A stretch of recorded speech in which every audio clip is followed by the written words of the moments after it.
And so, Felicia, I think it's important also to go back onto, like, why LA, why immigration, why this flashpoint, and why is the president trying to provoke this confrontation right now? Sure. I mean, things have been escalating for months, right, in communities around the country. I think the administration set a goal of, arresting about 1,000 folks a day, immigrants a day, towards the beginning of the administration. Just in the last few weeks, as we understand it, Secretary Noem and the White House, Stephen Miller, purportedly demanded that ICE arrest more than 3,000 people a day, and they, told folks, to push the envelope, to be creative, to go to Home Depots, to go anywhere and everywhere to pick folks up. And so this is not just happening in LA. I think that's something that's important to say. Every day, every week, it seems like another community is getting targeted wherever, all across the country, whether you're in Florida and Texas and Massachusetts, New York, Illinois, or California. So it's certainly happening everywhere.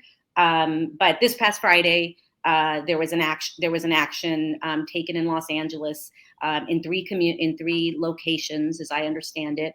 And then that really is where it really kind of inflamed and took hold in communities in Los Angeles, that they were actually going up and picking up people, and seeking to arrest people. As I understand it, they've arrested about 40 to 50 people, and are holding them in the downtown Los Angeles ICE detention facility.